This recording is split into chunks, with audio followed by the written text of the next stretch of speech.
daddy's make it hurt.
Let's go, let's go, let's go, let's go, let's go. What's going on? Everybody here in the house. Hey, the time says it's 3 o'clock, and that means only one thing. I'm fired up, y'all. Welcome. If it's 3 o'clock and it's Saturday afternoon, then you know what time it is. Here I am, the one and only, ladies and gentlemen. Welcome to the Big Time Show podcast that is being seen and heard live right now as we speak. Right now, we are on the NGBN .TV network as we speak. We are on Facebook and YouTube live right now. We are on the Big Time Show page, no question. And then we're on Twitter or X at Big Time Lou. If you're trying to go there watching live, I'm on Twitch right now, Big Time _73. And right now, and forgive me because I didn't have time to put it there, I'm live right now on Instagram as well. So hello, this will be the second time in a very long time that I have been on the Instagram page. If you want to watch me on Instagram, that is under Lou Brooks 20, LOUBROOKS, the number 20. And that's the page there, Lou Brooks, the number 20 on Instagram. I'm there live right now. I'll speak to everybody here in a second. Hey, I'm glad you guys decided to come hang with me just for a minute or so here on this Saturday afternoon, on this yet again another weekend in which the Dallas Cowboys have given us something to talk about. As I've said before, and forgive me for moving my mic, but I rushed to the seat here. I had something to pop up just before I came on, so let me get adjusted, if you don't mind, and then let me go ahead and move on to what we're talking about. I want to talk about really one thing today, and I hope you guys will share before we really begin, if you don't mind, to help your boy out here. As we talk a little Cowboy content. Really one thing to share, and then the rest of the way, I'm going to let you guys have it. As you know, most of you know I do a little freestyle that you guys have always said that this is our show, not just my show, but we'll go ahead and kind of talk about what you want to talk about once I get through with what I want to share today and put out there in Cowboy land as we are slowly but surely coming out of rehab. A lot of us, you know, I get it. You know, I understand. Some of us it's gonna take a little while. I don't know. some of this, for some Cowboy fans, is going to linger on until next season. Um, yeah, I mean, I'm convinced of that. I know how we are.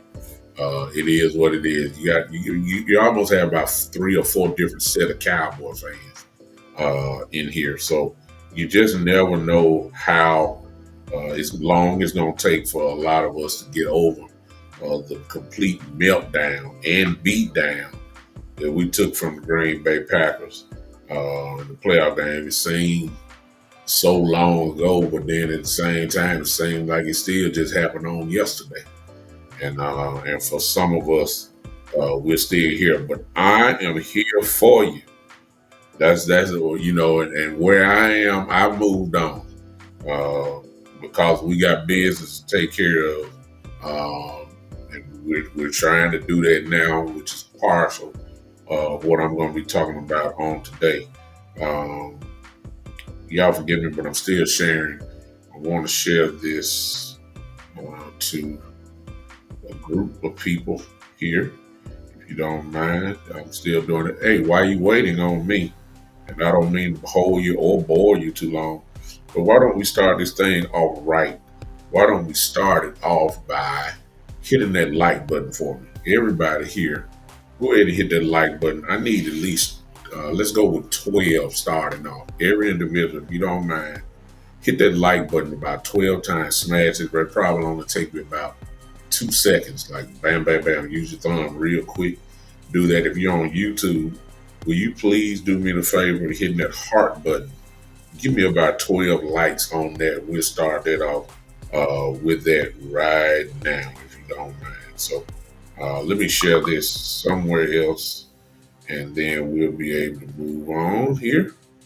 Uh, Hello to those that may be watching by Roku, Amazon. I forgot that Amazon and the NGBN .TV app, which you can find on Android. I will never know while I'm live if you are there or not. But if you are there, hey, listen, I got you on my head. I appreciate all of you guys that will be watching this and even watching my own demand channel on the NGBN.TV network, which you can join. So simply download the app. Now you can watch me at any time on there. It's an on-demand channel. You can pull up any episode. I think right now I've only put the episodes that I've been on the actual network on there.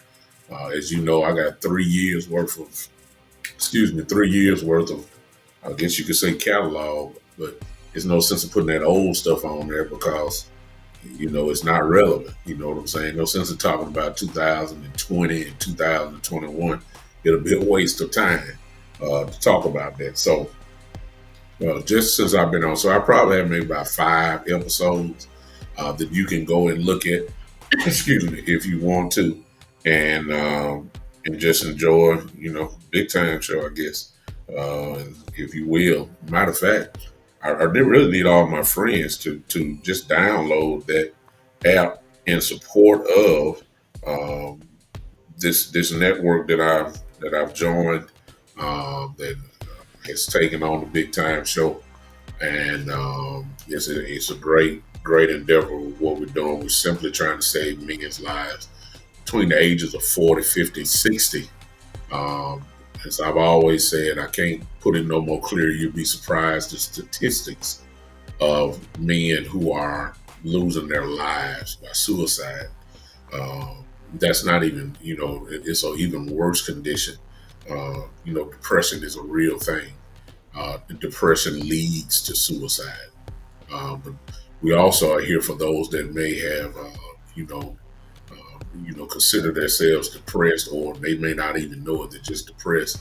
And there's so many ways you can attack it. And our founder and our CEO, Mr. Ian Hill, thought of that maybe we can just put a bunch of shows together on a network that, many of them point specifically to saving men's lives, or trying.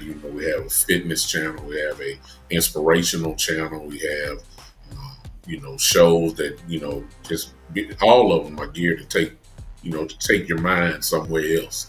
And so that's why we're here. Hopefully, we can do that. If you just joined the NGBN.TV network, I hope you guys will consider that. Just come on board. And matter of fact, I'm going to cowboy content. I really am, but I have to do this, you guys. I have to do this. And I hopefully maybe you will do it. We're real serious about this. And guys, I wouldn't have joined nothing if it was not serious enough. So let's look at this real quick, and I promise you, we're coming back to cowboy content. But first, let's look at this. Not wait any longer. Men are in need of community, brotherhood, and a place to call home. The time is now, and that place is NGBN TV, powered by men just like you, dedicated to launching a one-of-a-kind streaming TV network for men in their 40s, 50s, and 60s. Our goal is to inspire, entertain, celebrate, educate, and support men. The NGBN TV sneak peek is launching January 29th. We need you on this journey with us. Ad rates at NGBN TV will never be this low again. So join our movement on NGBN.TV and contact us today. NGBN TV, a network for men in their 40s, 50s, and 60s, coming January 29th. Listen, it's a great channel. Hey, it's super. I mean, I can't describe it any more better than that. What I can tell you from last week to this week, the station is growing. We have more content creators that have joined, more content creators, and that are coming geared to it. I have another show that will be featured, I believe. I believe it will be either this Wednesday or the following Wednesday. It's one or the other. Most of you guys know what else I do. I will be sharing through the Seeking Clearer Thoughts show, which is based off my book. Some of you guys have it. Then you already know what direction I'm going in. Just trying to inspire people, with a daily, somewhat quick devotional or whatever. But I'm going to try to make it an hour show. It will not be live. It will be pre-recorded. I will let you guys know exactly what times, you can view it. I'll be putting that on my personal page. It won't be here on the Big Time Show pages at all. You're going to have to find me on Facebook. Most of y'all can see my name there on that degree up there. By the way, y'all don't know, that's from Cowboy University. As you can see, it says a doctorate of Dallas Cowboy football. That's right, because y'all know what I'm talking about. We're going to get to that in a second. But that's my name, Douglas L. Brooks Jr.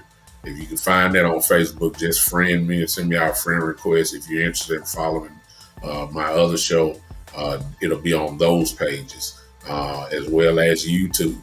YouTube is simple. You can go to the Seeking Clearer Thoughts page on YouTube and just subscribe there and turn on the links. It's a brand new page I just created just a couple of days ago. Just Seeking Clearer Thoughts, and you can join there as well. And you'll be able to join us on whenever that show comes on, and hopefully it will help you. All right. Let me speak to everybody, and then we'll talk. John, what's up? I see John Cofield, what's up? Joe, what's going on? Scott Riggs, I see you. I guess I need to do this. Let me do that now. Joe, I see you. Eastside Harold in the building, as usual. Johnny Woods in the building. What's going on? Shane, my brother here. There's our CEO there, Mr. Ian Hill. What's going on? Joe, Matrix, I just saw you pop in. Hey, brother. Craig, what's going on? Yes, sir. And I'm going to talk about that in just a second. Don't be sad. I didn't turn on the chat overlay, so I see all your comments here, but those were the two there since I just turned it on. We'll see exactly what's going on here. What's going on there? Okay. All right. Dallas Cowboys. Let's talk. Joe says, I won't be happy until we are holding the Lombardi trophy. I don't trust nobody on the team right now. Yeah, I agree. I agree. I agree. I agree.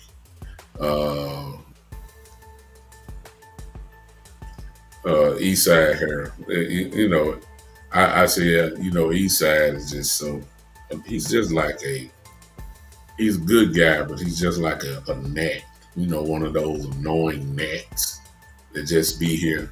Once again, he's already in mid-season form, getting ready to talk Dallas Cowboy stuff.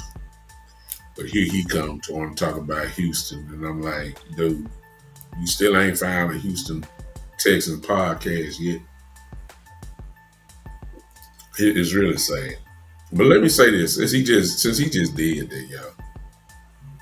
Let me see. I know a little bit more, Eastside, about your team than you know about your own team. See, there was some very disturbing things that came out on Twitter yesterday. Ladies and gentlemen, let's go ahead and satisfy Eastside with a little Houston, Texas talk. Now, let's do that real quick before I get to Cowboy stuff. He wants Houston to be highlighted everywhere so bad. But I'm going to give him the satisfaction this time. Ladies and gentlemen, I don't know if you saw it or not, but go check it out on Twitter. At the Super Bowl, here's where we might have a little problems, ladies and gentlemen. It depends on how you look at it. Okay? I'm just going to preface this, and Eastside, since you're a Houston Texas fan, I'm going to give you the satisfaction of talking about your Houston Texans. And here you go. Here you go. Yeah, okay, yeah. He can't find the Houston Texans thing, so he want to come talk about he want to come on a Cowboy show and want to talk about that. But I'm going to give him some Houston Texas news. Here we go, Eastside. Here we go. Your quarterback, who did very well yesterday in the Celebrity All-Star game, he's a ball player. I'm not sure if Houston really wanted him to play in their celebrity game, just like the Cowboys. Had Michael Parsons there, and Michael Parsons won the MVP of the game, celebrity game. I didn't want him to play either because we don't need no chances of anything going wrong and stuff that don't really matter. So I felt that CJ shouldn't have played that game yesterday as well as Michael Parsons. But that's another whole story by itself. That ain't really what I want to talk about though, Eastside. Eastside, your quarterback yesterday, not yesterday, last week, was at the Super Bowl.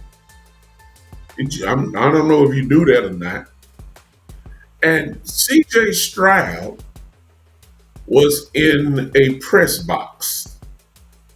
Y'all don't believe me? Y'all go look it up. I'm giving feeding Eastside knowledge because he don't know nothing about his team. You don't know about the Cowboys.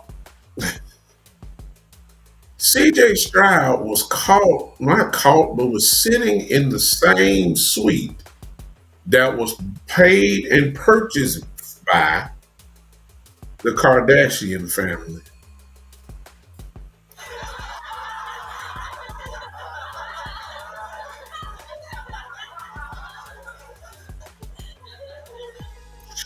You see, it all depends on how you look at it. See, some folks gonna laugh about that, and then some folks gonna do that loser thing because it's strange. CJ Stroud was in the box with the Kardashian girls, Kim, Chloe, Courtney.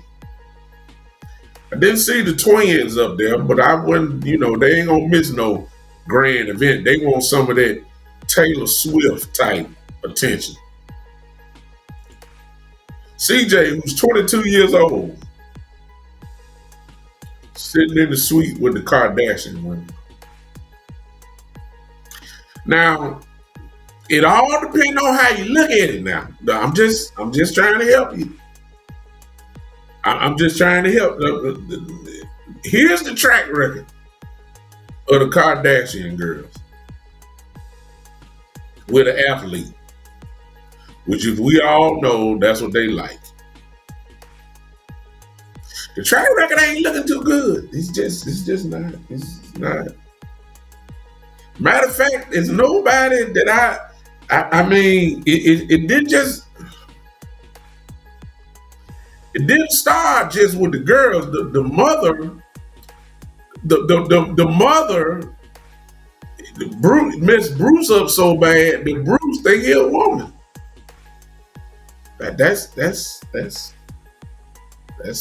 power of the Kardashian girls. They they they every athlete that done stepped in their life, the whole career has been gone. Eastside, are you listening? I know you're looking it up right now. You'll see it. Don't worry about it. I'm trying to help you. See, you coming up talking about, I ain't talking about you from California. I care less. I'm telling you where he was in the Super Bowl and whose suite he was in.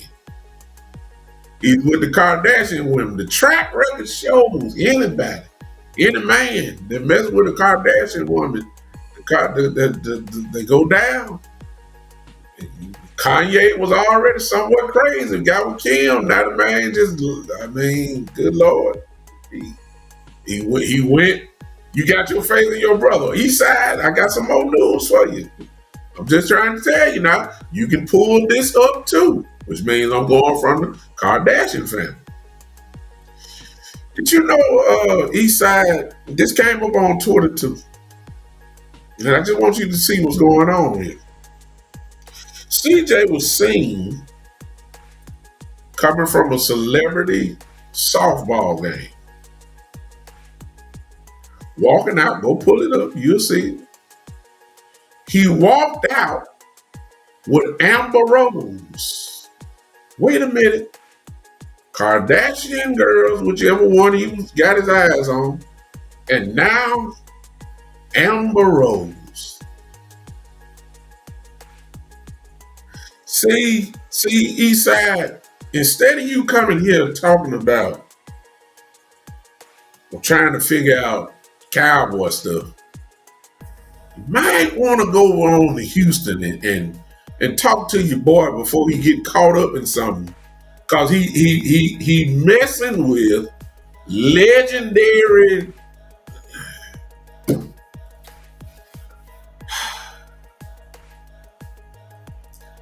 I wish y'all would help me in here.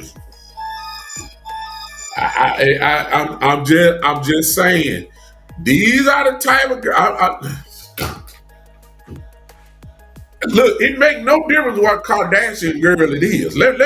I'm trying to help Eastside out. Eastside, you need to go right now. Just go find Houston, send him a tweet or something. And CJ loves the Lord. He does. He does. I hear him every trip. He say he loves the Lord. I love the young man's demeanor. I love the way the man talks. I like the swag that he got. I like CJ. But CJ like them women. CJ like them women that he used to hang on posters on the wall. See, that's what he done. That's what he like. See, it may not be what Kardashian girl it is. If it's Kim, you already know what time it is. He ain't gonna make it. Right? Okay, I'm just telling you. Kim has a body count. A guy that she is literally taking careers from. I'm just saying. Okay. If it's Chloe, Chloe, all right, but I don't know. Lamar just took look. Guy with Lamar ain't held a basketball ever since. I'm just saying.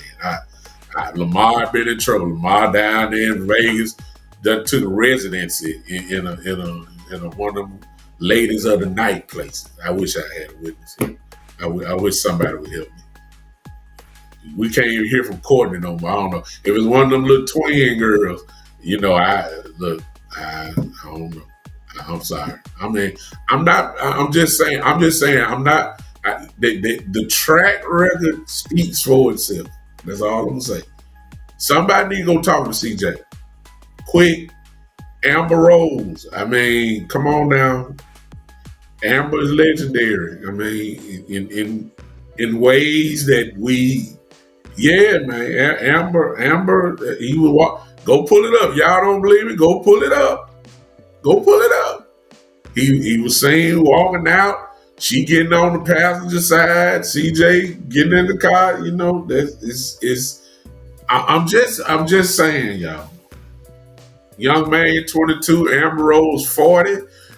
I mean, listen to me, y'all. Listen. See, Terry, I got a super chat here. Terry says, Kim got a body count, bro. You great? She got a body count, doc. I mean, look, Chris Humphries. Y'all remember that you married him? Y'all heard anything from Chris Humphries? Chris Humphries was averaging double-digit rebounds. He was a scorer, 15 to 17 points a game. Married Kim. The man ain't even got a uniform, man. I'm just saying. The track record speaks for itself. The mother married Bruce Jenner, an Olympian guy. He was fine. He was doing all that. The next thing we do, the man wearing heels. After dealing with, I'm just giving you the track record.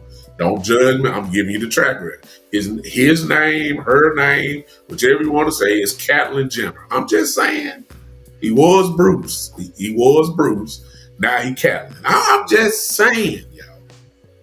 I'm just saying. Reggie Bush was so messed up. Reggie Bush went and married a woman that looked just like him. That's how messed up he is. I'm just saying.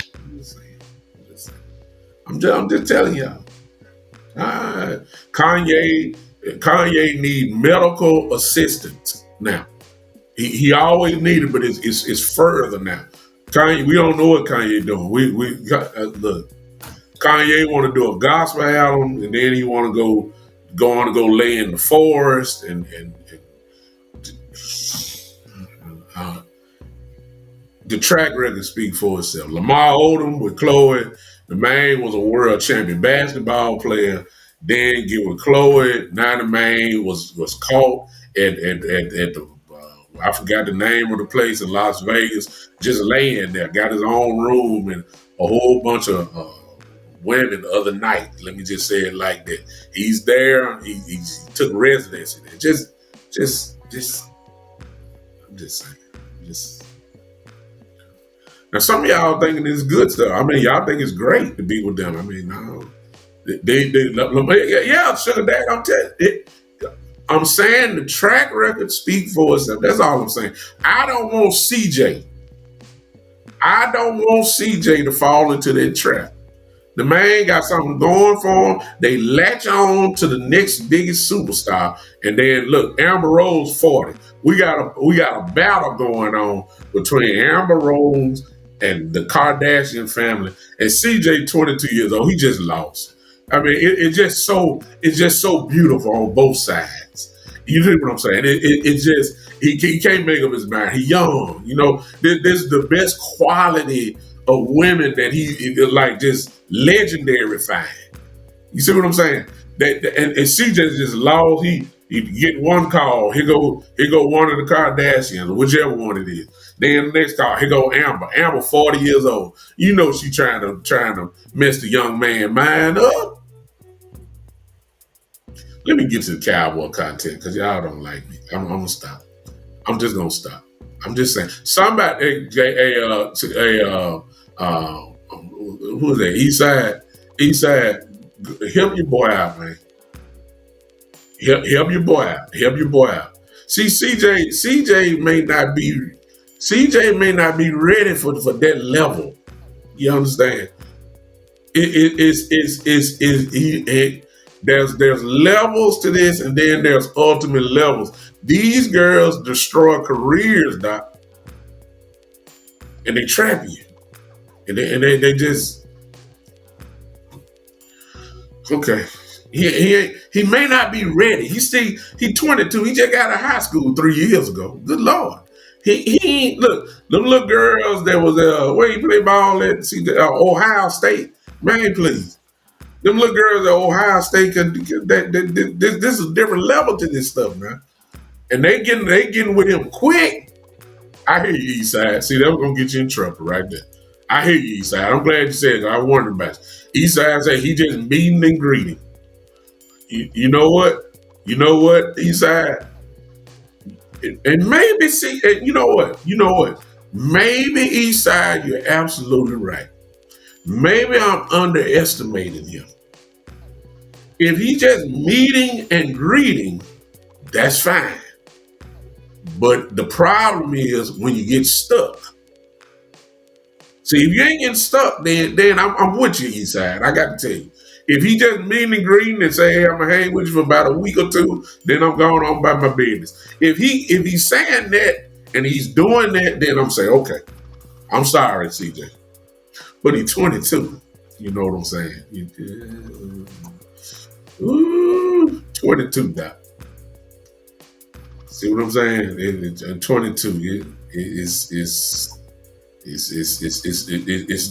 the upper echelon of, of, of women we talking about now. We talking about all these guys want to say they want to do know with Kim Kardashian. As soon as she knock on your door, you be slobbing all over the place. I'm telling you know how it go. All right? All right, that's enough of all that. I'm done. That was just for East Side. That your Houston, Texas moment. Now let's get the Cowboy talk. Ladies and gentlemen, things are happening fast. Mike Zimmer has come in as expected, and he has hired as expected and as he should. He has begun the hiring process of a lot of his choices that he felt like he should have on his staff. See what I'm saying? And so I applaud the quick turnaround. I got another super chat. Terry says, don't play with the devil. Many strong men have gone down. Yeah. The track record speak for itself. Okay. Anyway, Zimmer has hired, as you know, guys know, and my brothers, all my podcast brothers have spoken well this week about it and try to get on the inside of it a little bit more clearer. He's done it this week. So, in case you don't know, and I'm quite sure you do know, Mike Zimmer has hired Jeff Zongina as the defensive line coach, who he used to coach for Washington for at least about 5 years, the defensive line coach, and I'll come back to that in a second. He's also hired Paul Gunther as his run game coordinator. Paul Gunther was a defensive coordinator for the Raiders God, forget my head real quick. The Raiders and somebody else, I forgot. Get my head right. I'm calling myself ready for that.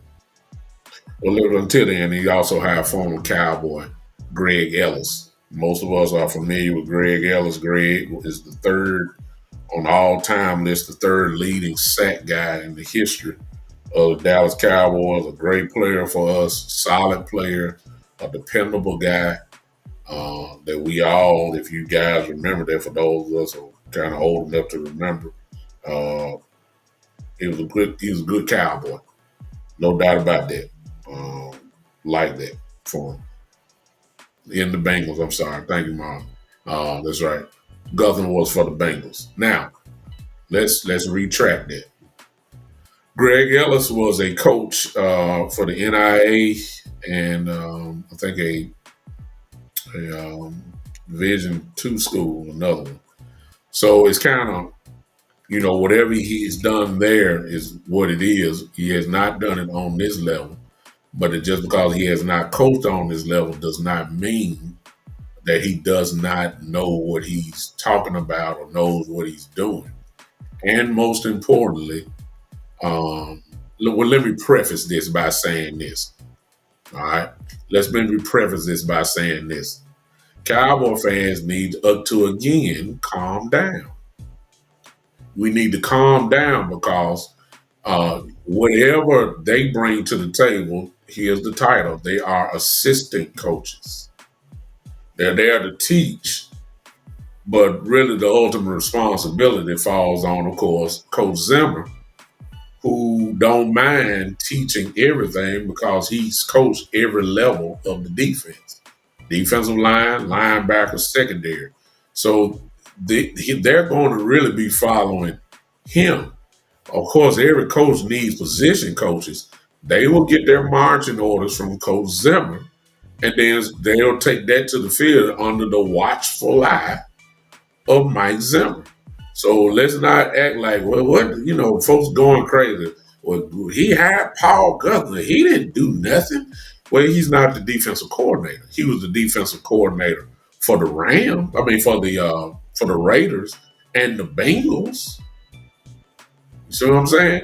He was that, but he's not going to be the final say. So he's coming under Mike Zimmer. This will be Mike Zimmer's offense. So I don't want to. I've heard people talking in chat groups about, oh my God, why are we breaking a Raiders guy here? The Raiders under his watch didn't do nothing. Well, it's not really going to be under his watch. It's going to be under Mike Zimmer's watch. We all agree, or most of us agree, that he is a pretty good coordinator, a defensive coordinator, defensive guy.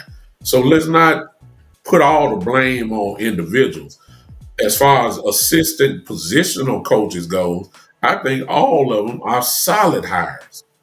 I believe, as I told you last time I was with you, I told you that Mike Zimmer is a very good, solid hire for defensive coordinator for the Dallas Cowboys. Some of you guys wanted the flash of Rex Ryan, and I can understand that because I believe Rex also knows what he's doing. That is good for Mike Zimmer. However, and Demetrius, if y'all looking at the chat, it's like he's sitting here in my notes. Here's what the problem is to me. Here's what the problem is. It's this buddy system that has invaded into the Cowboy building. Mike McCarthy, for some reason, this is Jerry or Steven, whichever one you want to do. They decided to keep Scott McClurry, who was our linebackers coach last year. He was on Dan Quinn's staff. My question is why? Because, see, if you're going to let a coach come in, shouldn't he have the right to hire his own staff from the top to the bottom?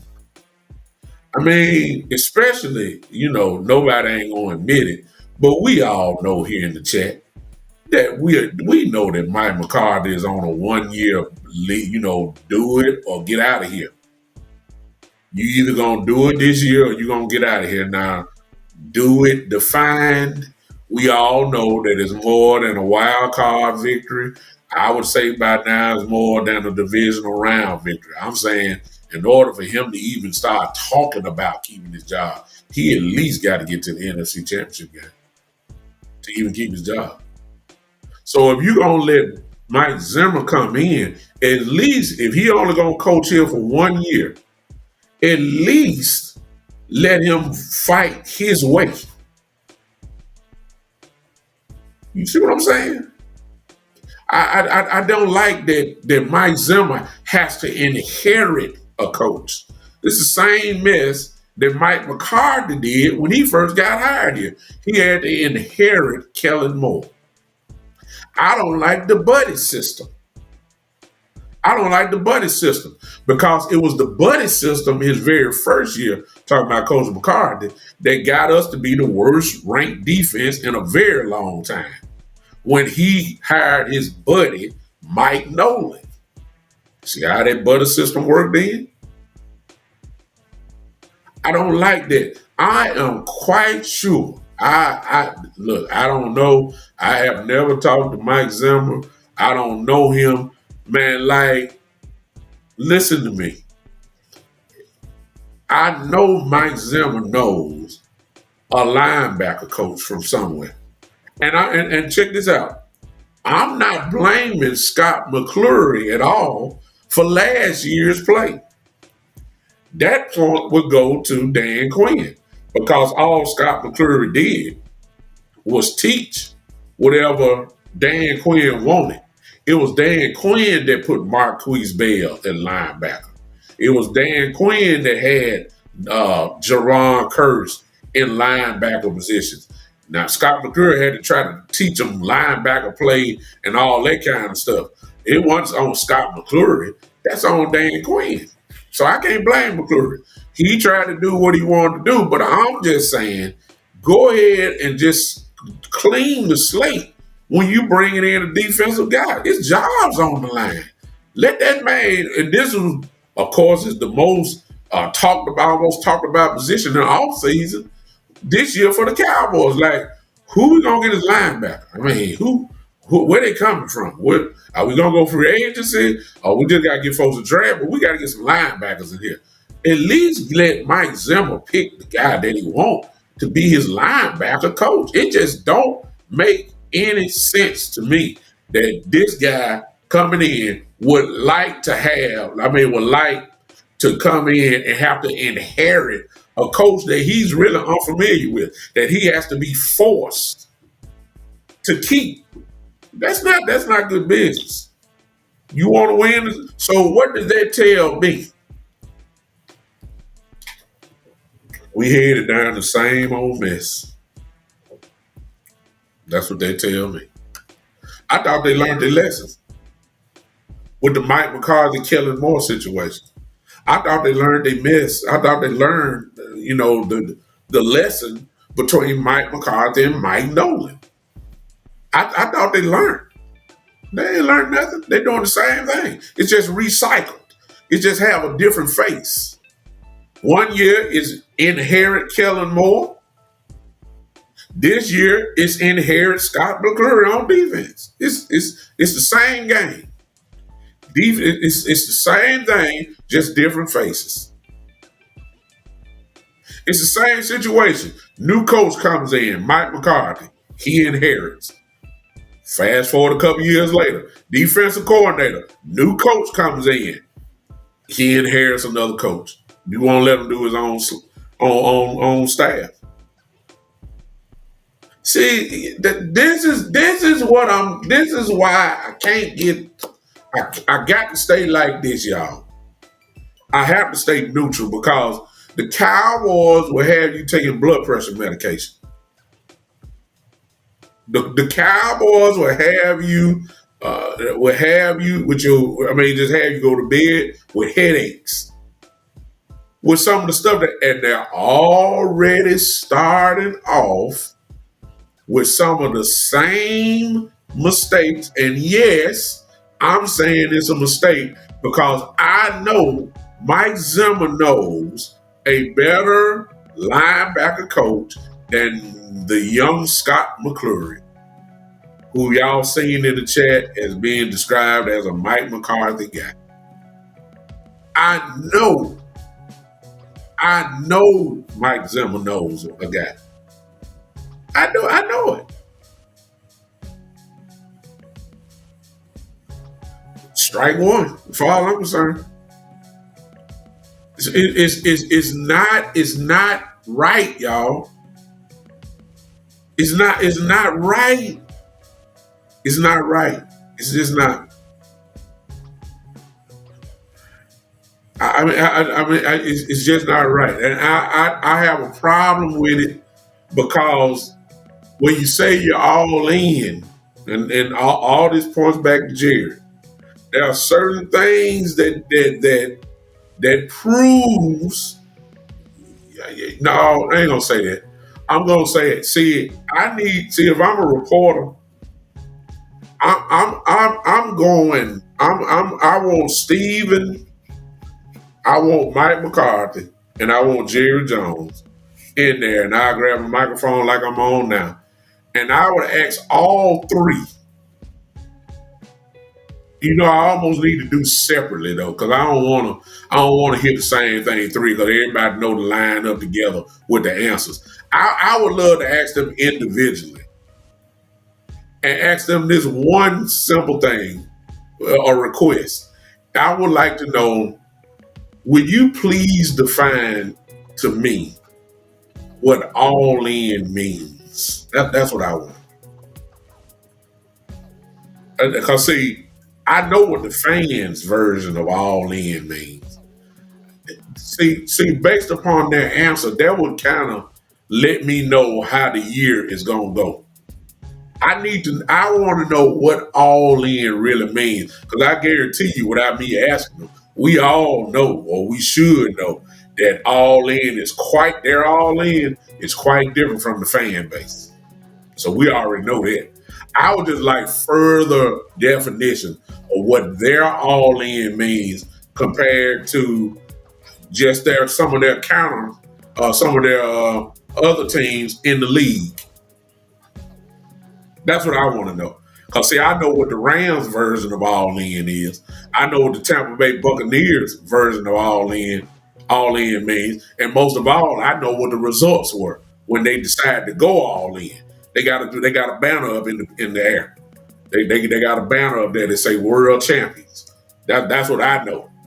I know that for sure. When the Rams went all in, when they went all in, they won the World Championship. When Tampa went all in, they won the World Championship. So I need to know if it looked like that model. But if you're telling me that we're going all in with depth and the same mess, we're going all in with, we just want to have real good depth and we want to have guys with fat flex positions, and we're going to go all in. We'll start shopping for free agents on day 8 of free agency. Then at least tell me that. Then I won't have to charge you of what I think all in means. And then I can go ahead and make a conclusion and say, hey, all in means nothing. All in means they're gonna do the same thing they've been doing. That's what it means. So right now, if you was to have a scorecard, cause see, we can't start with the players yet, because we haven't got the free agency. We haven't got to the draft yet. So that box, we ain't got to that box. When off season starts, especially when you got a change in coaching staff and stuff like that, you need to pay close attention to who's staying, who's going, is it a clean slate, all of that. Right now, just because of Scott McClure, although Mike Zimmer hired 3 guys, and let me throw in that Al Harris is staying, that's a good thing. But pay attention. I guess somebody say, well, didn't he inherit Al Harris? Yeah, he inherited Al Harris, but Al Harris' job, he was productive. Need I say anything about Deron Bland? You remember how we all felt when Diggs went down? What happened? Deron Bland turned into a defensive player of the year candidate. First team all pro. Set a record. 11, all the interceptions that he had. It was almost like Diggs wasn't there. We didn't miss Diggs. We replaced the first team all pro with a first team all pro.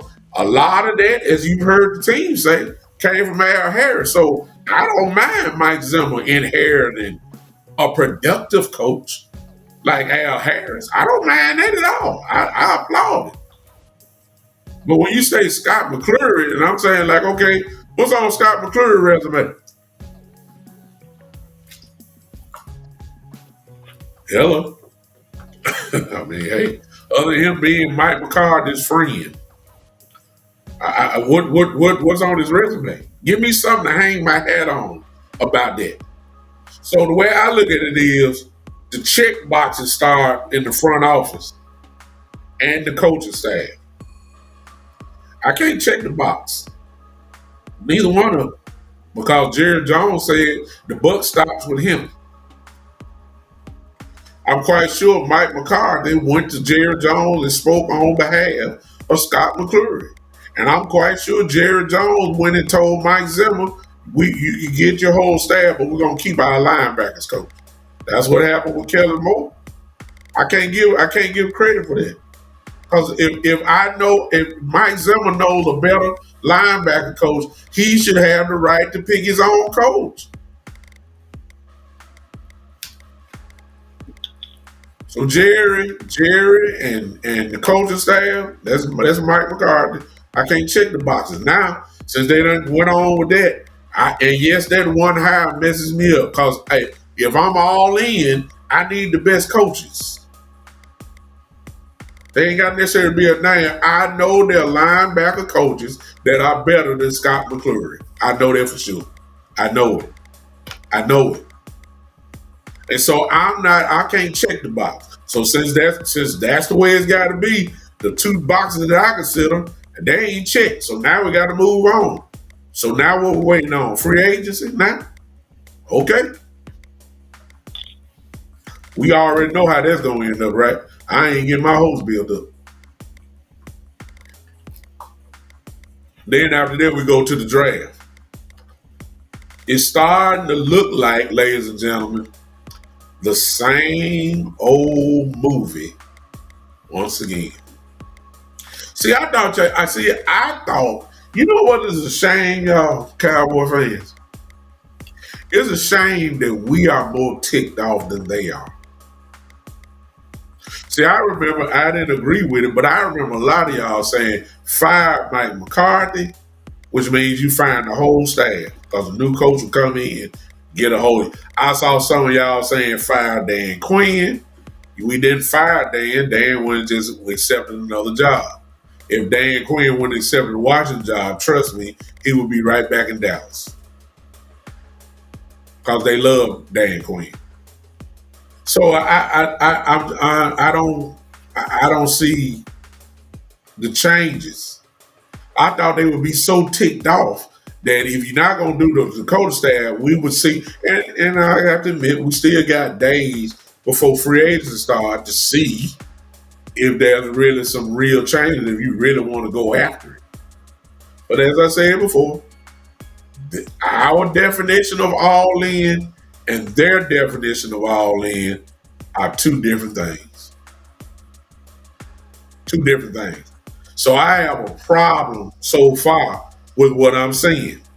And once again, as I've said for years, we are slowly falling into that position that our talent level has to override the front office decisions and the coaching staff, which is what I've been saying for the last 5 years or so. That's not good, y'all. You know, the talent level has to do things great on the field, stuff that you can't coach, and they have to do that to override bad front office decisions, bad play calls, bad in-game adjustments. The talent level has to override that. It's kind of like, you know, like I said, the equivalent of the 49ers. I just throw the 49ers in.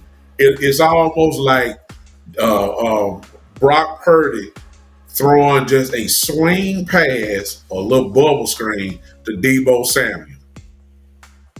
Deebo Samuel breaks 3 tackles and runs it 65 yards, and it's a touchdown. Well, what happens to the stat book? Well, Brock Purdy gets a 65-yard touchdown. Brock Purdy looks great. Brock Purdy looks like an MVP candidate. He threw one of his passes, 65 yards to Deebo. But Deebo is the one that broke 3 tackles just on the screenplay. Brock Purdy, all he had to do was just throw a little small dink pass, but he gets the credit. That's the it's because of Deebo's talent that made the play look great. That's what I'm talking about the Cowboys. The Cowboys' talent has to take over some of the bad play calls, the bad front office decisions. It has to take over. That's where we headed again. We headed that way again. And I'm not saying Scott McClure can't coach linebackers.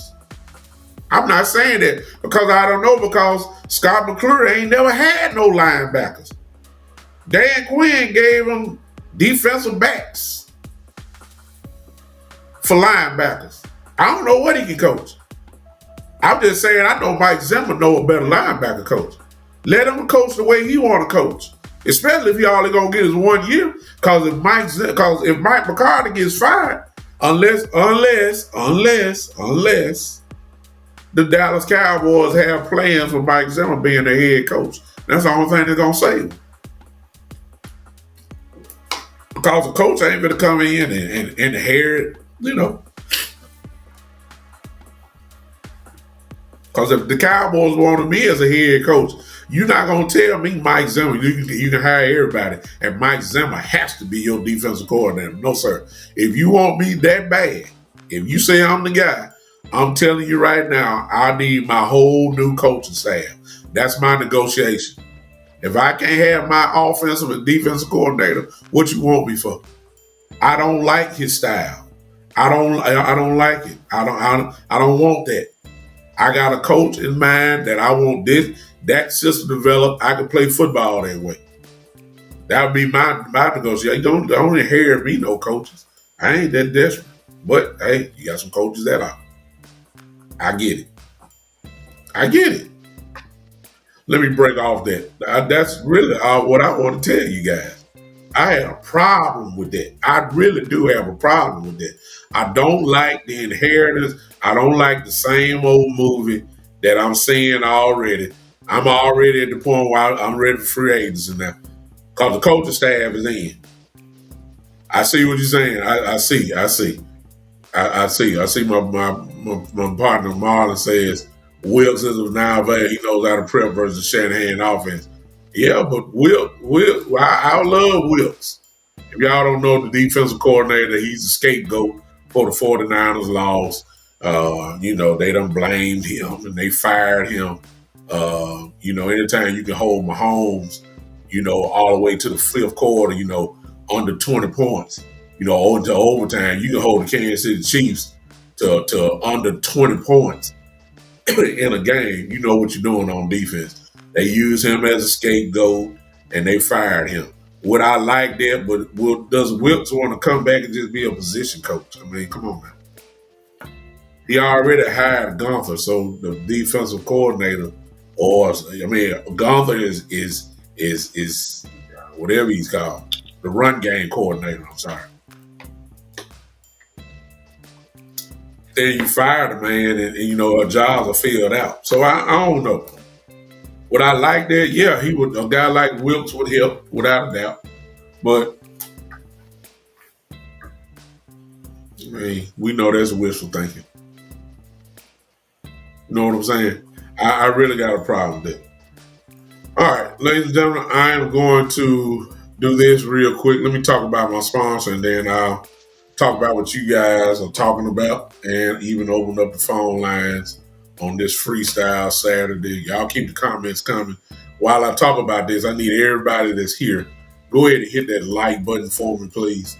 Everybody, if you're on the Big Time Show on Facebook, hit that like button. Give me about 12 likes. Just smash it real quick. If you're on YouTube, go ahead and hit that heart button. Smash it. Give me about 12 to 15 if you don't mind. Do that. Let me talk about my sponsor real quick. Magnificent Hands and Anthony Cochran, who owns that business. Here's his number here. If you want a licensed massage therapist to work on you, we have a hard, as you get older, you need somebody to rub you out. You know what I'm saying? For real. If you're in the Memphis or Arkansas or Mississippi area, give him a hand. Again, Magnificent Hands. He's a licensed massage therapist and has a company. Have female massage therapists as well as men. They do groups. They do corporations. They'll come set up at your place of business and give everybody massages, not where you strip down and all that kind of stuff. I'll let him talk about his own business, but he's there for you. He will get the job done. Great guy. I know him personally. If you want to be interested, Magnificent Hands, Anthony Cochran, he's a licensed massage therapist, as well as all his people that work with him. You can call him at 901-607-1527. Again, 901-607-1527. Again, that's Magnificent Hands, proud sponsor of the Big Time Show here. And again, give him a call if you're in the Mississippi, Tennessee, or Arkansas area. All right. Appreciate y'all for letting me pause for the calls and pay a bill, if y'all don't mind.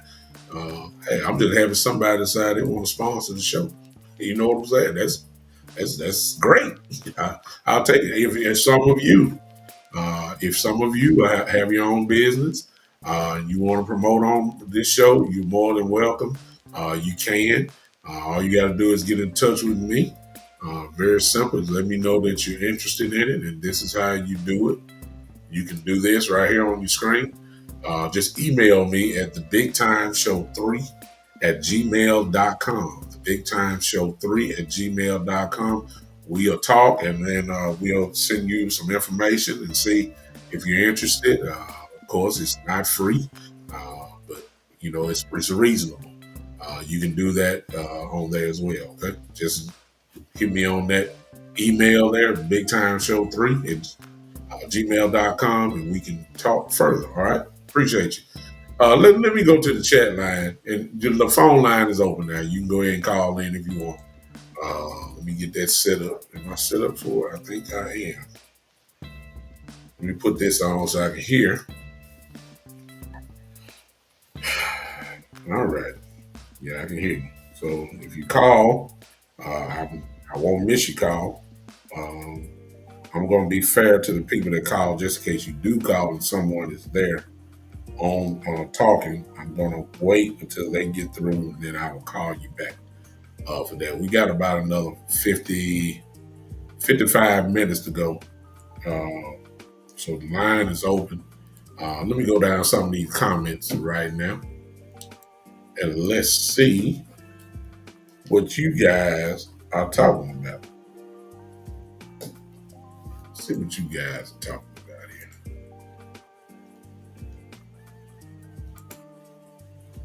Let's see what you guys are talking about. Matra says, I'll go back to Greg here. Well, let's go back to King. King says 49ers and Eagles on them never said they was going all in. They just made moves. Front office always got to make a spectacle of things. I agree. Their mouth run too much. You ain't got to say. And the media is at fault of this too. Let's not forget that, King, because it's the media that says this player is interested in Dallas. And, teams that are on the look out of Dallas. You know, Cowboys are always the first team. And to come to find out, the Cowboys would never had interest in some of these players that keep calling out.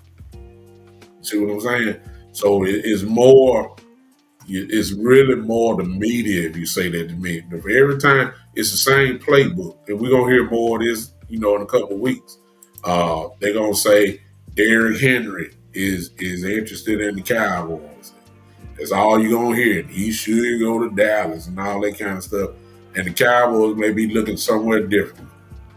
We saw this with the Bobby Wagner thing last year. We saw, every name. They even said Jerry Jones ran his mouth. We like Odell Beckham. I'm telling you, Odell, that's the kind of weapon, you know, all that type of stuff. Shut up and just make it happen. Then talk. Because it's the same playbook. The players use Dallas as a way to to make their price range go up. We done seen this playbook too many years. You know what I'm saying? We got to stop talking and just do it. If it's Derrick Henry you want, don't say nothing. Let the talk come from Derrick Henry's camp. Don't let it talk from our camp. Derrick Henry is there for an interview. Derrick Henry is there. Derrick Henry. Just be quiet. Meet Derrick Henry in Nashville. Don't let him come to Dallas. That camera's all around. Jerry, get on your helicopter, get on your yacht, go get him, go meet him. Don't bring him to Dallas. I don't even want to hear that mess no more. I'm sick of that. But you make a good point, King. But it's the media too. Greg says, this is my theory. The Jones wants certain players to sign a team-friendly deal so they can sign more players. That's what I think. That's what they mean by all in. I agree with you, Greg, because history shows that. But let me tell you something. If that is the case, we ain't going to get nobody. If that's the case. and history shows it is the case. I agree with you 100%, Greg. And I'm saying we ain't gonna get nobody if they looking for bargain deals. That you can't disrespect these free agent guys talking about we can you sign for $4 million. Well, what's your name? My name is Derrick Henry. I made double digit, you know, millions in my contract every year. But when you sign for us for $3 million, that's our final offer. See, that's let me stop. King says, what am I missing here? Can y'all hear me? I think y'all can. I'm missing something. I can't hear that. Oh, okay. Okay. Okay. Okay. Making sure I hear stuff here.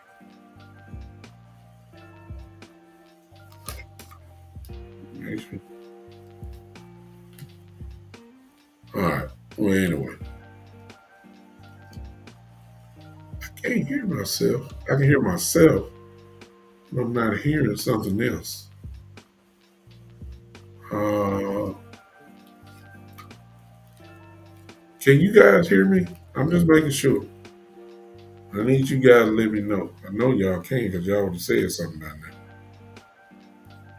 I can't hear the music in my ear.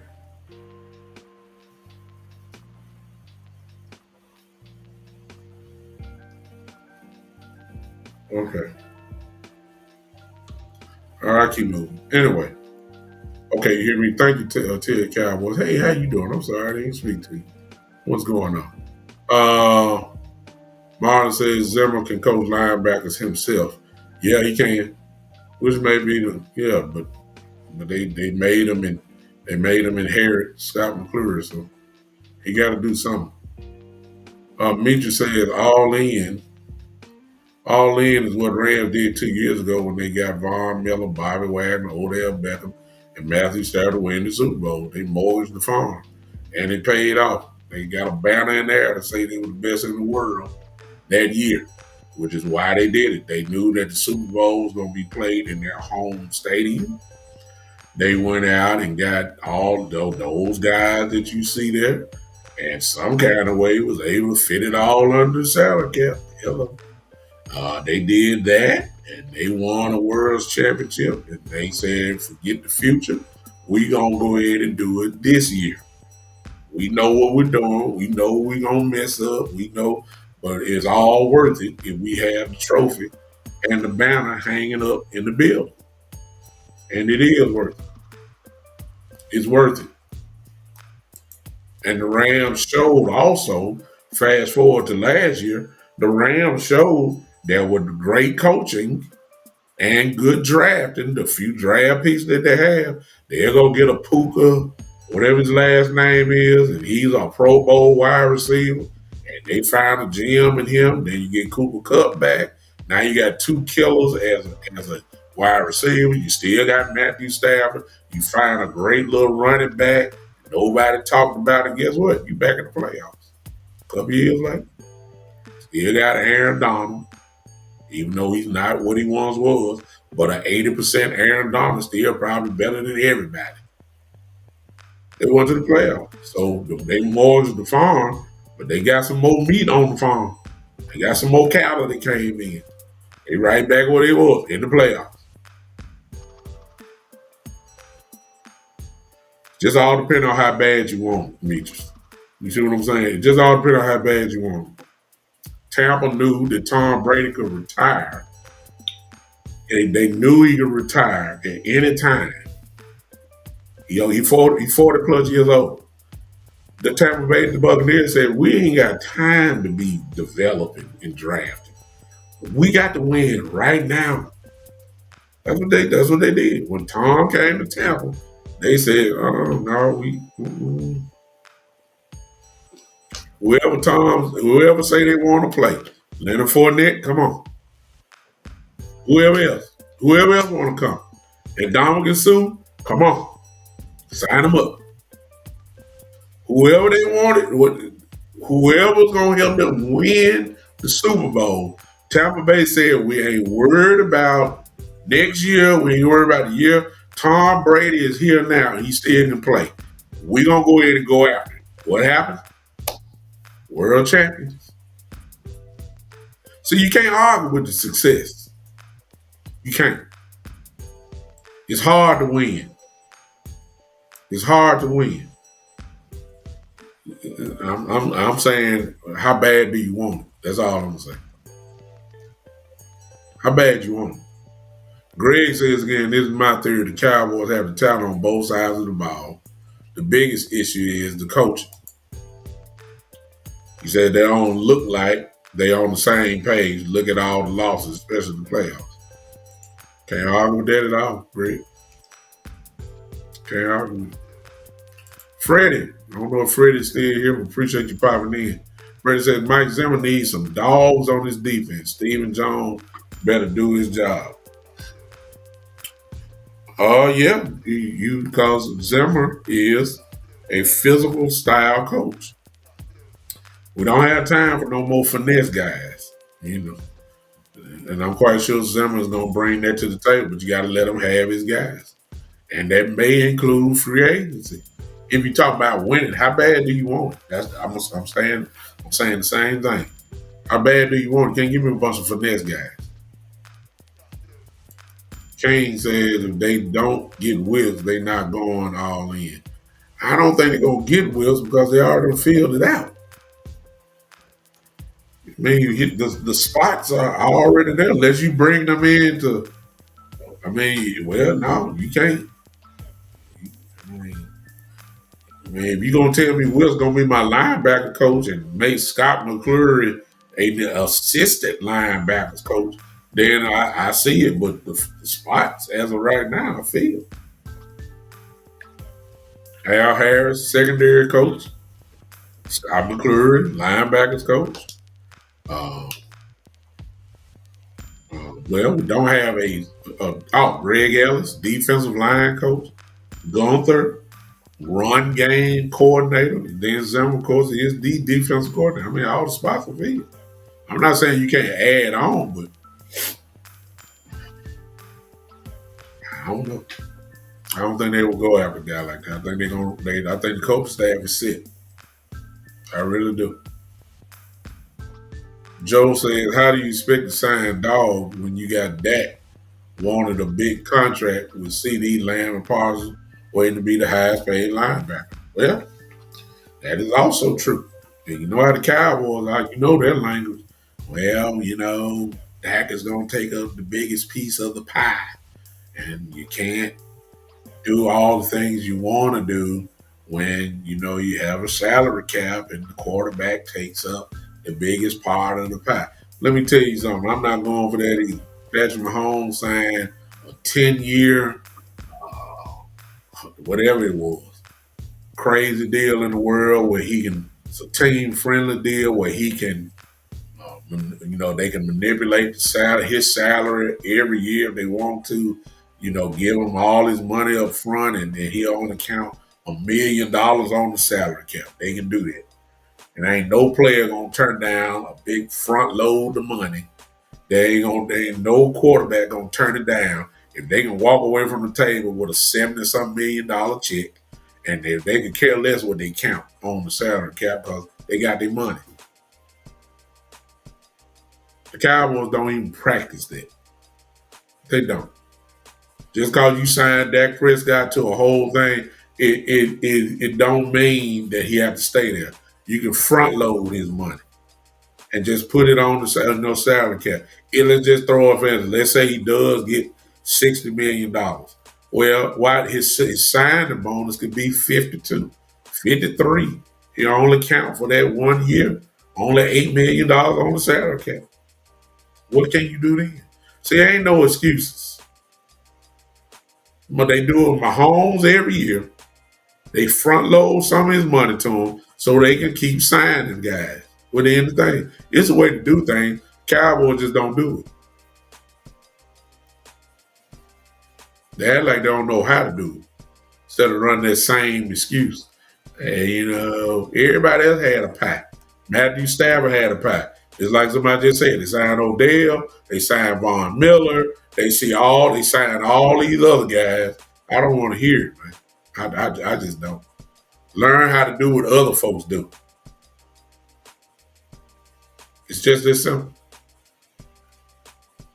Y'all want to be, like I say all the time, they want to wait until the end of the year, like they giving out a world championship belt for being the salary cap champions of the world. Ain't no trophies for that.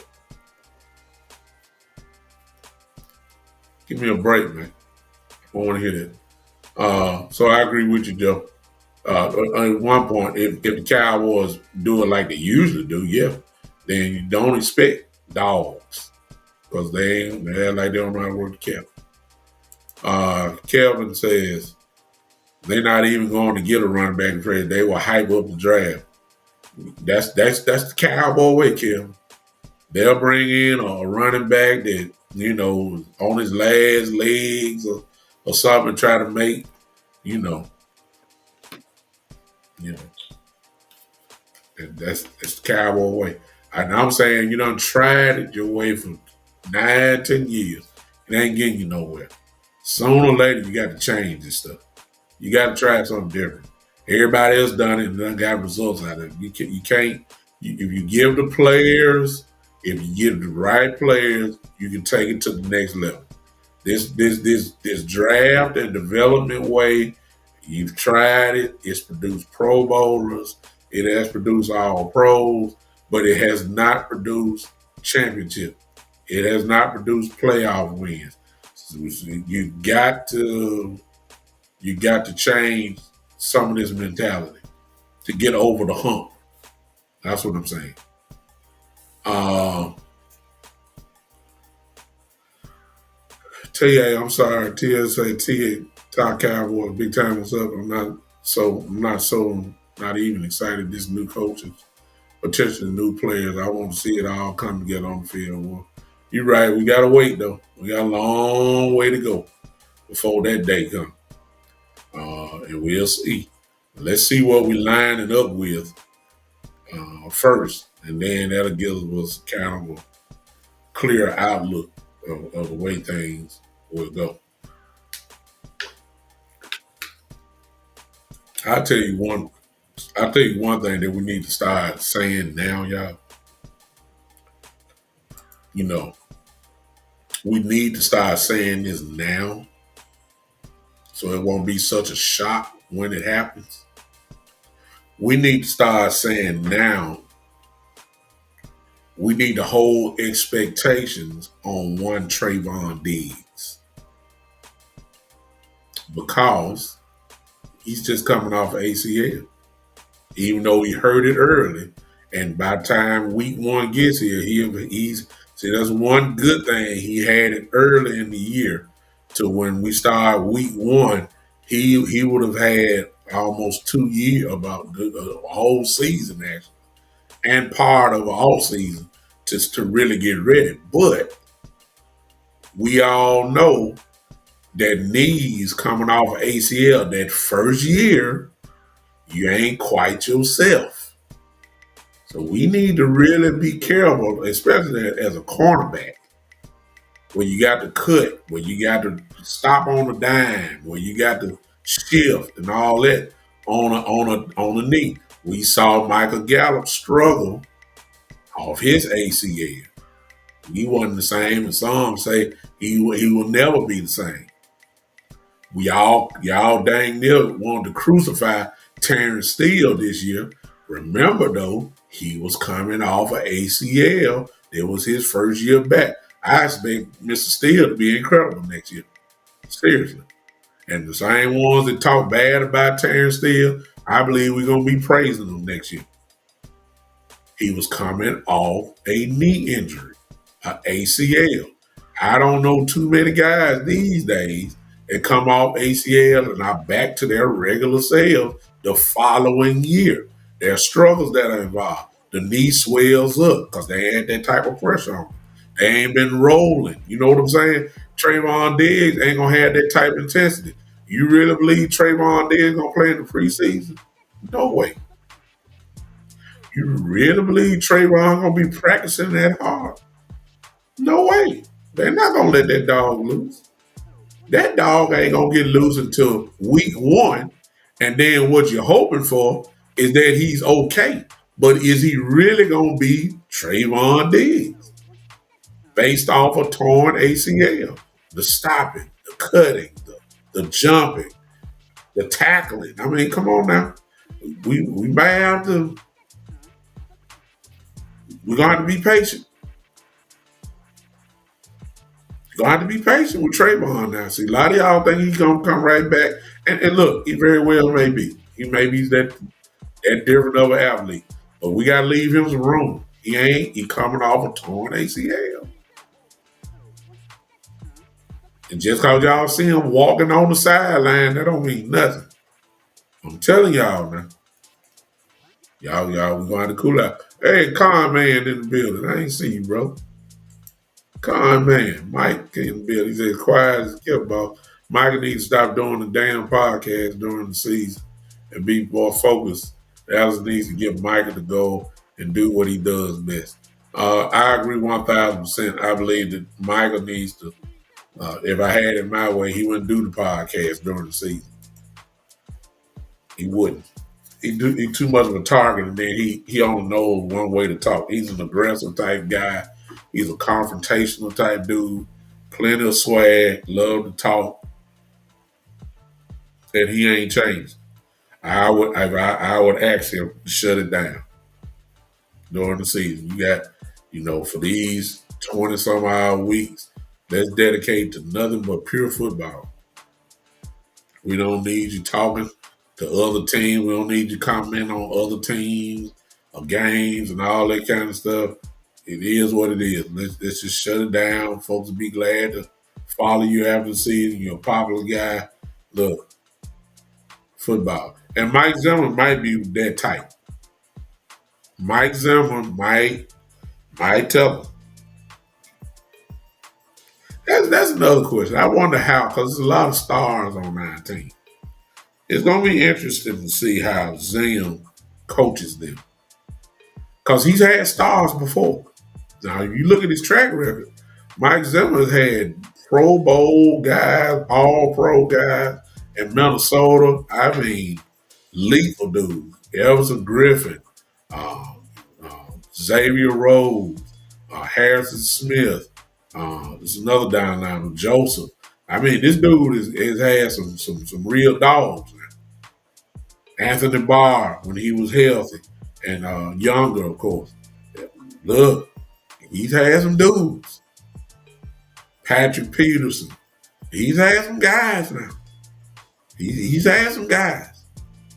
So he knows why the Marcus Ware in Dallas. I mean, come on now. Dan Woodson, who should be in the Hall of Fame. He's had some dudes. Dion. I mean, Zimmer. I just want to know how he's going to come at these guys. It's a little different now. I don't know. He's had some guys now. He has Hall of Famers on his resume. That's how good Zimmer was. He is. He's got Hall of Famers on his resume. Yeah, Greg Ellis, the guy that he just had. Greg Ellis ain't no Hall of Famer, but he's third all time in sacks for the Dallas Cowboys franchise. You know how many great defensive ends we had? And he's top three. Oh yeah, Zim know what he's doing. Zimmer know what he's doing, y'all. Let's not even. Matter of fact, you just go if you want some homework. Go look at Zimmer and the guys that he's coached. Just pull them up. If you want a Google question, how many Pro Bowl or All Pro players have been under Mike Zimmer? Watch the list that come up. It's gonna blow some of your mind away. He's had some guys. So I ain't worried about it. I just want to know how he's going to attack them. We loaded with him. I got 3 all pros on the defense already. Diggs, Bland, and Parsons. I got a Pro Bowl player in DeMarcus Lawrence. You see what I'm saying? I kind of want to see how he's going to approach those guys. We'll see. Kelvin says that. I'm sorry. Let me get to Dennis. If he's still here, Dennis says no passing defensive coordinator. That was Joe Wisjobs. Uh, Calm down, Wilkes. I don't know what I say. I think you said Carl Wilkes, maybe. I think Al Harris can get the job done, Dennis. I will agree with you that it was Witt's job, but I think Al Harris can get it done. There's too many people speaking up for him, and I'm talking about players. So, of course, they know a little bit more than what we know. They're on the field with them. They're in the practices with them. I would think that it has to have some type of merit or validation for everybody to be calling the name like that. The Cowboys thought so much of him. Did you know that the Cowboys blocked uh, Coach Harris from being interviewed by Washington? Evidently, they already knew that Dan Quinn was going to ask for him to come. It didn't come. They wouldn't let him. They wouldn't let him even be interviewed by him. So Cowboys blocked it. That ought to show you how much they think of Al Harris. They wouldn't even let him out the building. It is what it is. Kelvin says that Dak would only take up 7.6 of the salary cap. Depends on how much he signed for though, Kelvin. That's the remaining part. Quack Quack says I see positive changes. I do too. I just don't like the inheritance of coaches that Mike Zimmer didn't pick. He didn't pick Scott McClure. He inherited him. He knows a better linebacker coach than Scott McCleary. He knows one. You didn't allow him to make that change. And you know it very well could be that Mike Zimmer could say, he ain't got to say it. Maybe he say, in his head, I ain't worried about that because I'm gonna take over the linebackers. And, I ain't gonna let McCleary. I just let him run drills and all that kind of stuff. But I'm gonna coach the linebacker. That's how you solve that. It could be very easy than that. I'm just saying, what if Zimmer didn't want to do that though? You know what I'm saying? What if he didn't want to do that? Maybe he wanted the guy to take responsibility. He just oversee. But if I'm Zimmer now, Mike Zimmer, I'm saying I ain't let Scott McCleary coach my linebackers. I'm a coach, but I don't know nothing about it. That's what I would do. Just avoid all of it. I'll take over the linebackers. Everybody else can do their job. All right. Hey, Tavis, my brother Tavis in the building. Keystone Cowboy. He said we need the right free agents. That's the test. Well, yeah, that's going to find the quote unquote all in method. Absolutely right. And draft and develop ain't going to get it this year.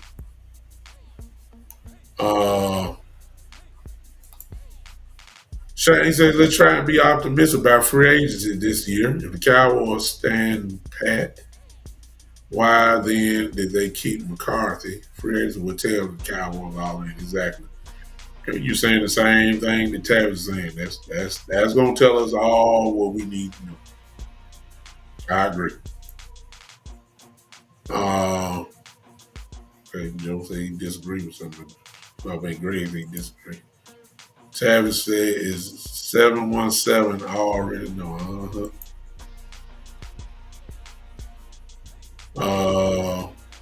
Greg said, remember coach is Deion Sanders. I believe that's what you were saying. Yeah, he did.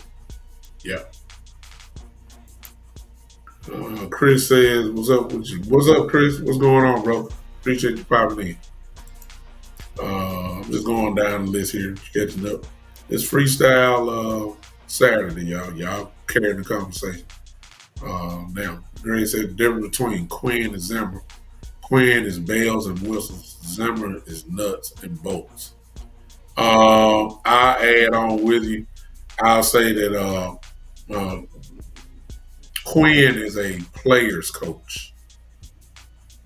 That's why everybody, they say they run through the wall with him. He talks to him, and I love Coach Quinn. I love Coach Quinn. I, I think he's a great defense coordinator. Um, he's a player's coach though. Zimmer is not. Zimmer is he cut from a different cloth. And look who he coached for, Bill Parcells. I mean, come on now. That he come from that tree. He's cut from that cloth. So there ain't nothing player or coach about him. Is take care of business. He's a disciplined type coach. He's not scared to say what's on his head. He's just a old school football coach. That's the difference between him and Zimmer. I add on to what you said. Um, but Quinn did a great job for the Cowboys. Consider where we were on defense, and the Cowboys were top 10 ever since he's been here. I mean, come on now. Top 10, definitely. Borderline top 5. Come on now. Led the league in turnovers. I mean, it was, last 3 years, I believe. Interceptions are crazy. I mean, come on. Quinn did a great job. Then it says, to my knowledge, they blocked it because by rule, if a team requests to interview one of your coaches, it is not for a promotion. You can block the interview. So apparently Quinn was just offering Harris a lateral move as a secondary coach. Thank you, Dennis. And I'm gonna leave that up just for a second because that is the truth. What Dennis just said. My knowledge, they blocked it because by rule, if a team requests to interview one of your coaches, it is if it's not for a promotion, you can block the interview. I'm glad that they just want to keep him as a secondary coach. And that ought to show you the value of Al Harris. Uh, Dan Quinn wants him to do his cornerbacks, bring him on over. You already got Joe Witt. If y'all say Joe Witt was the guy, Joe Witt is there. So you really don't need Al Harris, right? Yeah, you need Al Harris because Al Harris is doing some of those guys as well. So I show you the value. Jack Gilbert says, I just don't think JJ will give Zam free range. He's already showed you that by keeping the coach. That he inherited the coach. You ain't got to worry about that. We already know that just based off the coaching staff. He kept Mike McCard, this guy. He kept his guy. Scott McClure is still there as the linebackers coach. Mike Zimmer didn't want him. He just gonna roll with it because he wanted the job.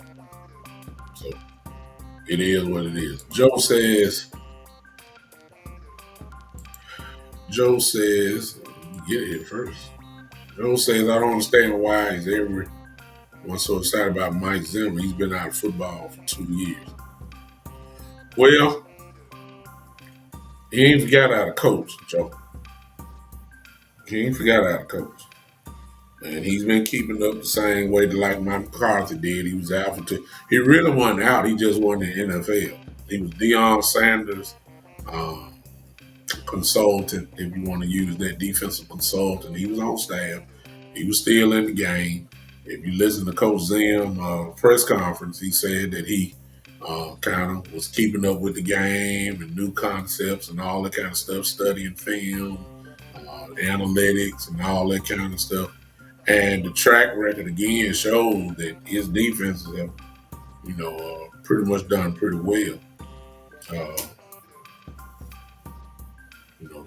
it's there. No, he didn't win the Super Bowl, with Minnesota. But as we all know, Minnesota had a lot of pretty good teams. They were in the playoffs consistently. As far as the division goes, the NFC North, nobody was going to win the North back then with Aaron Rodgers being the quarterback at Green Bay. And that division was over just about before the season even started. It was going to be hard for Minnesota to win their own division with Aaron Rodgers there. It's just that simple. But Minnesota with Kirk Cousins primarily, Teddy Bridgewater, if I'm not mistaken. There was some playoff teams in there. They were consistent. Zimmer can, let me see, uh, Shane said because he's a strict and he's a disciplined coach. Exactly. Somebody made a comment earlier and said that he's a nuts and bolts guy. Well, that's what you need. That's what you need. You need guys that's going to, you know, bring a foundation of stability. It really is that simple. I guarantee you, a lot of these, like the game against Green Bay, where guys were wide open. I mean, like you can even see the defender in the camera. I mean, that ain't gonna happen with Zimmer's defense. It's just not. It's not gonna be like that. They wide open like you playing high school football or something like that. I mean, that's not gonna happen. He coaches he's an assignment type guy. A lot of cover, depending on who his cornerbacks are. He played a lot of man to man, but when you got an Xavier Rhodes and when you have a Patrick Peterson, you can do man to man, which translates to our team. If Diggs is what he once was after the knee injury, and you got Bland or Gilmore, where Bland is on the outside, you might can go like that. See, it all depends on what you got as talent. Depending on, see, if you ain't got no good cover cornerback, you're not going man. You just not. You be stupid to. He does a kind of a cover three type thing too. He loves what I call depending on how you call it. He runs a 2-5 defense. That's a lot of, in other words, 5 down linemen, 2 linebackers. He loves putting pressure up in the A gap. He blitzes from the A gap, or he shows, and then he drop back. You rarely see a lot of stuff coming from the outside of the blitz. I'm not saying he don't do it. I'm saying this is how he generates pressure. That's how he controls the run game. He put 5 on 5. Usually his defensive tackles are big beef, pork, beef rib sandwich eating guys that can stand their ground. Not these athletic, smaller, quicker defensive tackles. He gets guys that eat Twinkies and then eat a rib sandwich. Then drink a gallon of Kool-Aid. Then eat 5 chocolate chip cookies. That was just for breakfast. Then at lunchtime they eat 20 hot dogs. They eat shoulder. You know what I'm talking about. They eat shoulder. They eat a barrel of mashed potatoes. And stuff like that. That's just for lunch. In between lunch and dinner, they eat a whole bag of Doritos. Them type of defensive tackles. That's what they do. Dinner. They don't eat them little New York strip steaks. They don't do that. They bring the whole cow. A roasted cow. And take the rest of it home. They eat what they can at the restaurant. The whole cow. That's the steak. They eat the whole cow. They cut it right there at the table. Already get it to go bag, and they take the rest of it home. They eat that about 1, 2 in the morning. There ain't no Weight Watchers. There ain't no, get up and do tape, do all them type of, whatever exercise you want to call it. They don't do all that. Pilates, they don't know about no Pilates. They want pizza. You understand? That's what they do. They don't. No. This is what the Cowboys do. This is what Mike Zimmer likes. So he's able to control the run because you can't move nobody. That's pretty much the base that I've seen. However, whoever just said that, I think it was Joe. Joe, he can run both of them. 4-3, 3-4. We know that because in Minnesota, that was his primary base. But he ran a 3-4 when he was in Dallas because that's what Parcells loved. If you want some proof of that, let's just look no further than DeMarcus Ware, who Zimmer coached in his first 2 to 3 years, I believe. I believe it was his first 2 or 3 years at Dallas, maybe two. DeMarcus Ware was all over the quarterback. I know he's a great talent, different type dude. I understand, but DeMarcus Ware was standing up sometimes. Then sometimes he had his hand in the ground. Then sometimes he was dropping in coverage because he played the outside linebacker position in a 3-4. So it remained to be seen what we gonna do. But you might want to remember that because we have Michael Parsons. I would not be surprised if there's a mixture of both of them. Because when you got a weapon like Michael Parsons, you got to move him around. You got to. Michael Parsons, we all know him blitzing up the middle is a specialty. I guarantee you Mike Zimmer's going to use that. I mean, there ain't no question about that. That's got to happen. But look where he'd be coming from. The linebacker position. See what I'm saying? I said it might be a mixture, Joe.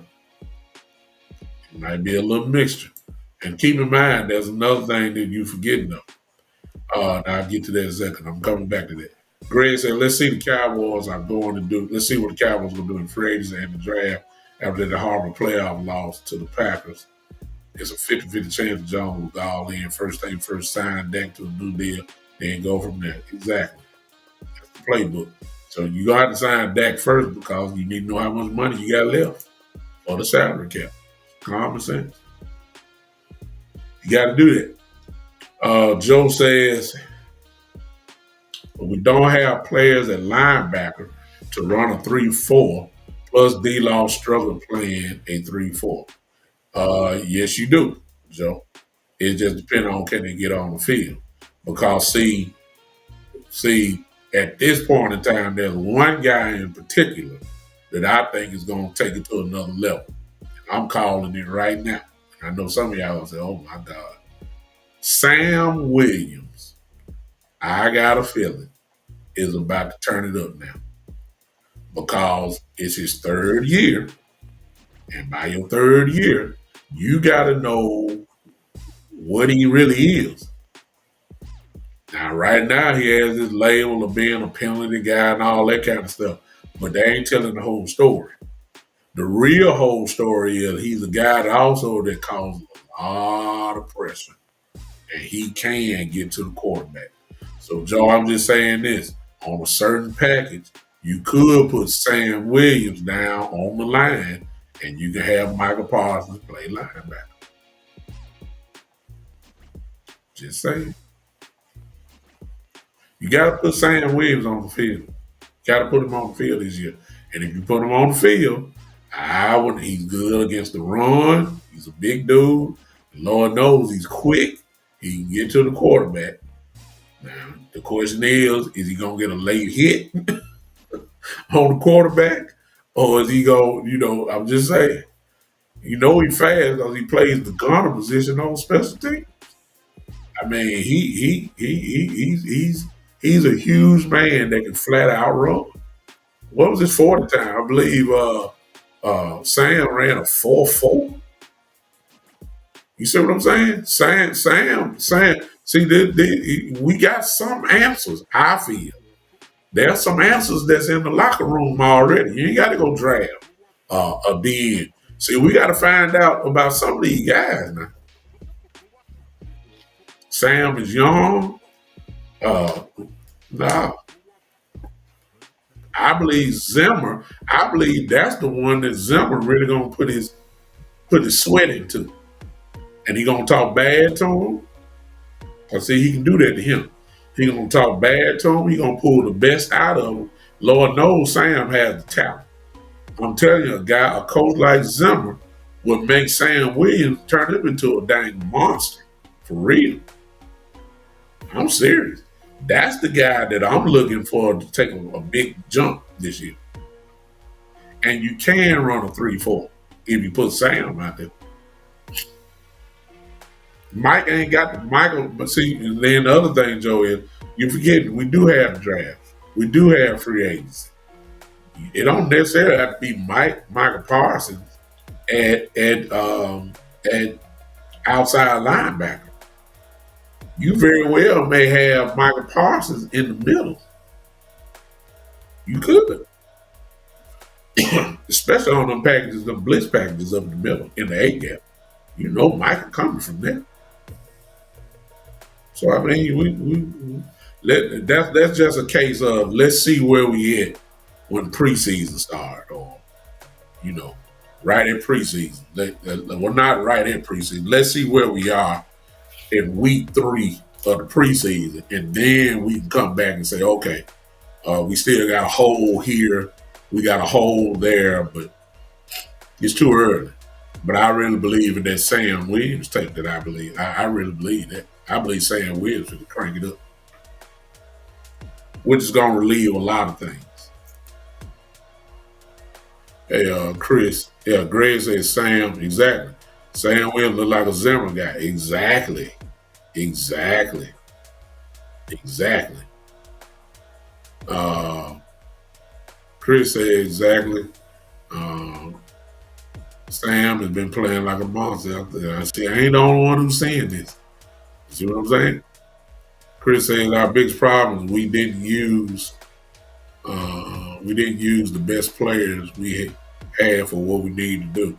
Yeah, I think Sam Williams should have touched the field a whole lot more. I thought we should have saw Dexter Fowler a whole lot more than usual. And you could have got the same pressure from Sam Williams, or a lot of pressure. Dorrance Armstrong did a good job. I mean, they can cause havoc. Instead of having Michael go there, you could have moved Michael to linebacker and had him blitz up the middle like they were doing, or either dropping coverage because he can do that, and have Sam or Dexter Fowler come from the edge. Now, Michael didn't have to come from the edge all the time. You might have got single coverage with Sam. You might have got single coverage with Fowler. But when you put Mike on the edge, guess what? Here come 2 people. They didn't respect Sam Williams or Dexter Fowler like that. They didn't respect them like that. And they could beat a man easily. I'm just saying. Hey.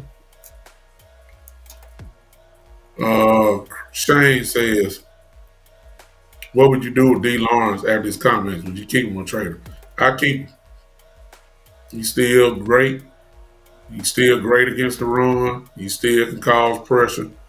And as crazy as it may sound, he's been staying relatively healthy last 2 years. I don't know what he's doing, but he's been healthy. And when he's on the field, he makes a difference.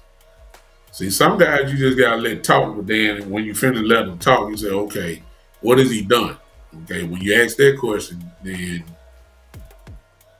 and it's just too late in the game. And see, Lawrence is probably, and here's the really determining factor, Shane, to really answer your question.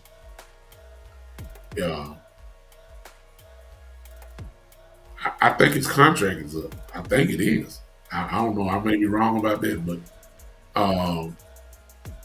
if it's let's just say it is up. If his contract is up, how much is he willing to get paid? Now, if he coming with a big, crazy monster money, then yeah, you let him go. Because he ain't got that much long left anyway. But if he's willing to take a discount just to stay with Dallas, and I believe DeMarcus wants to stay here and retire as a Cowboy, been there too long as it is. Some guys don't want to leave. And he's too close to the finish line now. You want to retire as one. I would keep him quick because he still got plenty in the tank. So forget what he's talking about, what he's showing you on the field. If he's showing you Pro Bowl level play like he did and like he was a Pro Bowl player, yeah, you don't let go. No, you don't let go of talent. Chris says we need to blitz more with athletic quarterbacks. You might see that with Zimmer. You might.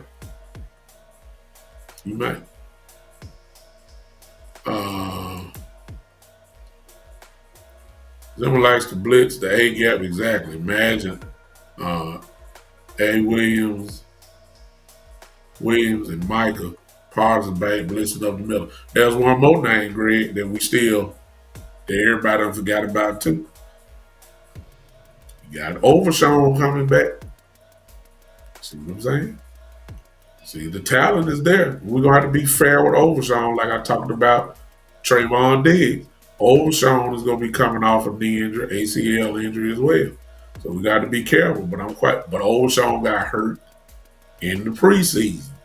I wouldn't be surprised if Overshawn ready to go now. I mean, he had all year. See what I'm saying? Yeah, I'm saying, okay, Joe, I got you. Say D-Law coming free agents in 20 round. We ain't trading. No. We keeping them then. But Overshawn is coming back. See, the defense gets more talent. Tremendous talent coming back next year. See what I'm saying? It can be. See, Zimmer got a lot to play with. Zimmer gonna have a lot of toys to play with. For real. He got playmakers on. Let's not act like Quinn now didn't do his job. He just had a bad game right then and there against Packers, made him look bad. But let's not, when you do the whole body of work, Dan Quinn did his job. He had this defense humming. Y'all know that. So let's not act like the Green Bay Packer game was the game every week. No. This defense was dominant. And we was injured. And we were still dominant. The turnovers, it looked like every game, almost every other game that we won, there was about a good 5-6 minute period where the Cowboys just lose their mind and just totally destroy people. It's like an avalanche. The defense just lighted up, turnover, offense scored 3 touchdowns in 5 minutes. Then you look up the scoreboard, it's a blowout. That's what the Cowboys did this year. And when we lost the same way. We got our brain kicked in. That just happened to be the Green Bay game. But let's not act like Quinn didn't do his job. They still the top 10 defense, even with all the injuries. So let's not do that. Zimmer is getting a lot of toys coming in. That's why I say let's kind of hold off.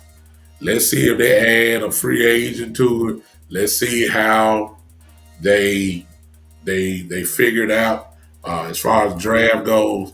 Then let's see how we're gonna play. Jack Gill would say, "What do you think about LVE coming back?" I don't want him because I already know what the end result gonna be. He gonna get hurt. He's not the same. I don't want him back, and I definitely don't want him to get hurt. And he was really on the verge of retiring. The way they said, your neck don't get better. I mean, once you have neck injury in the NFL, and especially the position that he plays, linebacker, it ain't gonna get better.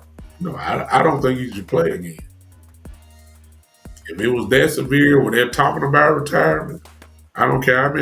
I don't care what kind of weight you live, what kind of shot. Sooner or later, it's the NFL. You're a linebacker. You got to use your head and your neck. No, I don't want that. All right, ladies and gentlemen, I'm going to have to go ahead and close shop.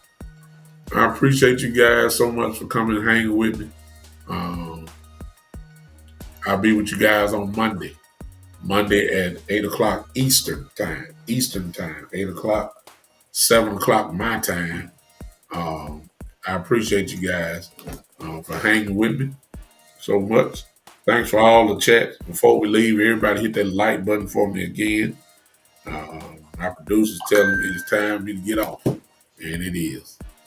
It's time for me to get away from you guys. All right, Monday night, 7 o'clock p.m. We can do it again. See what we have to talk about some more. The Cowboys, there's always some more news. Whatever it is, we're going to talk about it. We have to bring some of this stuff back up again. But regardless of whatever it is, we're going to be here, y'all, for the one and only, ladies and gentlemen. I'm out. This has been the Big Time Show.